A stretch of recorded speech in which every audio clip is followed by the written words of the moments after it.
प्यारे भैया बहनों, सभी को नमस्ते।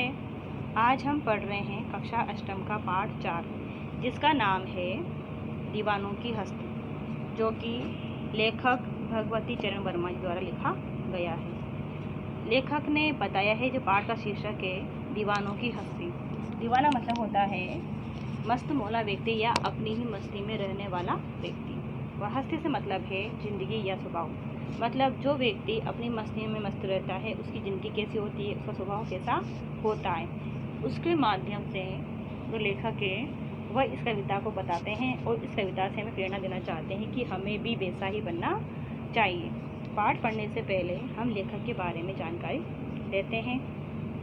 जो लेखक है भगवती चरण वर्मा जी, इनका जन्म 30 अगस्त 1903 में उत्तर प्रदेश राज्य के उन्नाव जिले के सफीपुर गांव में हुआ था।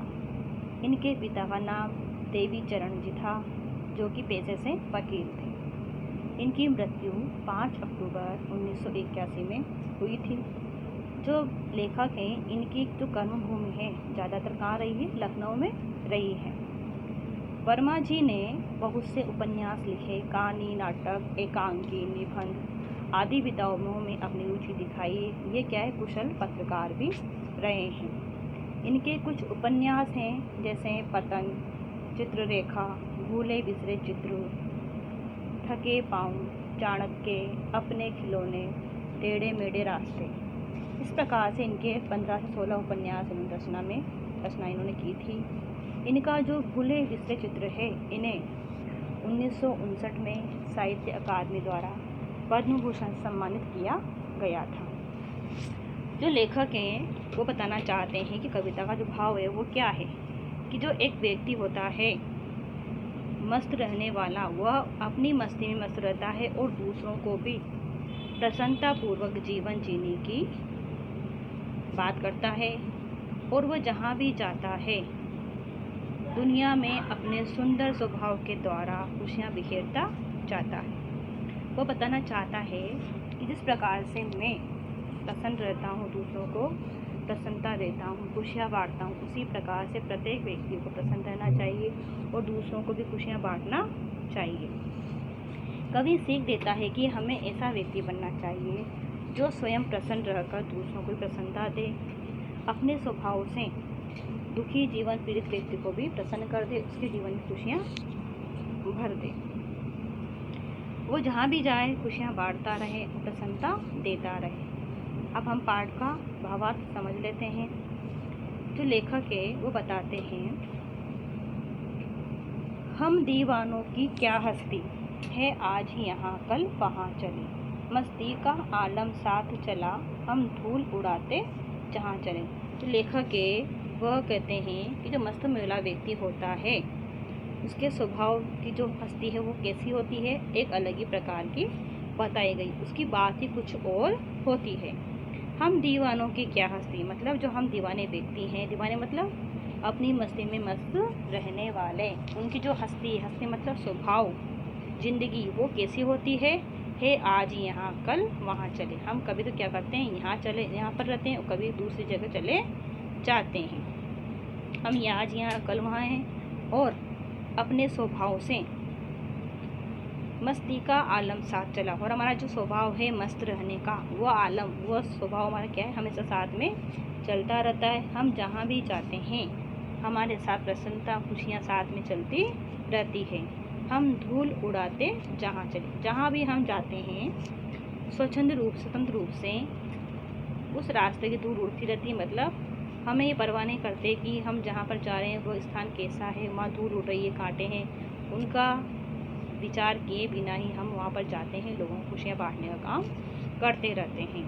आएपन कर उल्लास अभी, आंसूपन कर बह चले अभी, सब कहते ही रह गए अरे तुम कैसे आए कहाँ चले। हम जब भी जहाँ भी जाते हैं तो वहाँ के जो लोग हैं वो हमसे क्या कहते हैं कि हम आए बनकर उल्लास अभी, कि अभी तो आप हमारे जीवन में क्या है, उल्लास बनकर, मतलब प्रसन्नता लेकर आए थे। आंसू बनकर बह चले अभी, मतलब आपके आने से हमारे अंदर क्या था, नया उल्लास, नई प्रेरणा जाग गई थी, और आपके जाने से हम आपसे अलग हो रहे हैं, बिछुड़ रहे हैं, इसलिए हमें दुख हो रहा है। और जो आपका जो मिलना था वो हमारे लिए क्या बन गया, अब आंसू आंसू बनकर हमारे अंदर से बह रहा है। सब कहते ही रह गए, अरे तुम कैसे आए, कहाँ चले।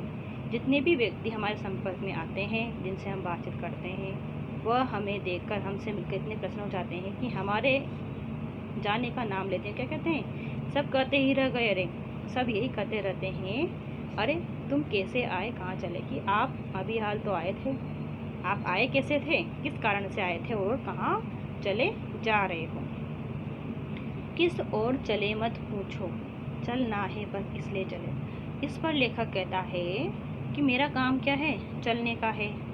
अब किस ओर चले, कि मैं किस ओर चला जा रहा हूँ, यह बात आप मुझसे मत पूछो, क्योंकि मेरा काम क्या है, चलना है। मैं एक जगह रुककर कहीं भी टिकता नहीं हूँ, क्योंकि मेरा काम क्या है, खुशियाँ बांटना। और जहाँ भी दुखी व्यक्ति होते हैं वहाँ पर मैं खुशियाँ बांटने का काम करता रहता हूँ। चलना है बस इसलिए चले, क्योंकि मेरा काम क्या है, चलना है, इसलिए मैं चला जा रहा हूँ। मैं एक जगह नहीं ठहर सकता। जग से उसका कुछ लिए चले, जग को अपना कुछ दिए चले। मेरा काम क्या है, लोगों को खुशियाँ बांटना। जग से कुछ उसका कुछ लिए चले। इस संसार में, इस दुनिया में जहाँ भी हम जाते हैं, वहाँ जिन लोगों में जितनी भी अच्छी बातें होती है, कुछ ग्रहण करने योग्य जो बातें होती है, उन्हें हम ग्रहण कर लेते हैं, उन्हें हम अपने अंदर ले लेते हैं। जब को अपना कुछ दिए चलें, और अपनी बातें जो हमारे पास अच्छी बातें होती है, कुछ प्रेरणा देने वाली बातें होती है, खुशियाँ बांटना होता है, वो हम लोगों को बांटते हुए आगे बढ़ जाते हैं। दो बात कही, दो बात सुनी, कुछ हंसे फिर कुछ रोए। इसके आगे लेखक क्या कहता है कि हमारा काम यहाँ पर आना था। हम जग में जहाँ जाते हैं वहाँ पर हम क्या करते हैं, खुशियाँ बांटते आगे बढ़ जाते हैं। और जब कभी ऐसा होता है कि हम किससे मिलने गए तो वहाँ क्या होती है, दो बात कही, दो बात सुनी। दो बातें वो कहते हैं, दो बातें हम उन्हें अपनी बता दिया करते हैं। कुछ हंसे फिर और कुछ रोए। जो बातें हमने उनसे कही, उनके कहने से तो क्या है, हम प्रसन्न हो गए, हंस दिए। लेकिन जो बातें उन्होंने हमसे कही, उन बातों को सुनकर क्या हुआ, हमें पीड़ा भी हुई, कष्ट भी हुआ। इसलिए कभी कभी हम दुखी हुए, और कभी कभी क्या हुआ, हमें रोना भी आ गया। क्योंकि ऐसा होता है, वो उसी बार के हम किसी मिलने गए और वो इतना हमारा आत्म में समझ जाता है उससे कि हम क्या करते हैं, उससे जब छुड़ते हैं तो रोने लग जाते हैं। छक्कर सुख दुख के घूंटों को हम एक भाव से पिए चले।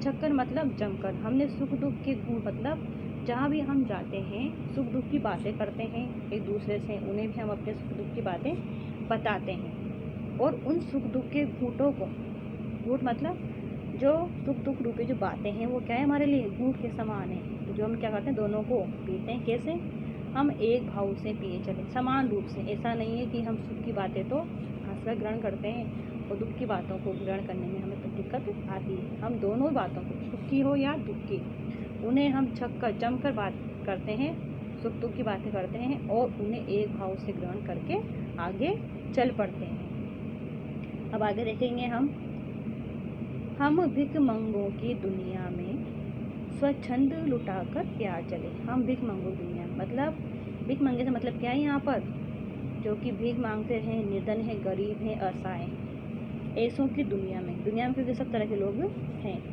तो हम भीख मंगों की दुनिया में, जो दुनिया है इसमें भीख मंगे व्यक्ति रहते हैं, जो भीख मांग खाते हैं या परेशान है, निर्धन है, ऐसे व्यक्तियों की दुनिया में स्वच्छंद लुटाकर प्यार चले। स्वतंत्र रूप मतलब स्वतंत्र रूप से उन्हें हम बराबर से प्यार लुटाकर आगे बढ़ रहे हैं। ऐसा नहीं है कि हम गरीब लोगों को प्यार न करते हों, उन्हें खुशियाँ नहीं बांटते हों। हमारे लिए सभी व्यक्ति समान हैं।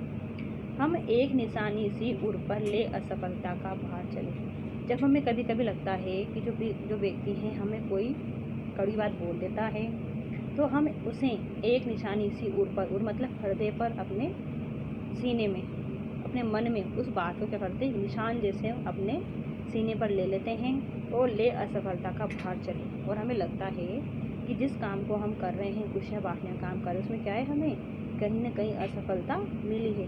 कमी कहाँ है इसमें हमारी कमी है कि हमने उन्हें प्यार बांटने में या खुशियाँ बांटने में कहीं ना कहीं कोई कसर छोड़ दी, इसलिए हम क्या हो गए, असफल हो रहे हैं। इसलिए उस असफलता का भार भी क्या करते हैं, हम अपनी छाती, अपने सीने में एक निशान के रूप में लेकर आगे बढ़ जाते हैं।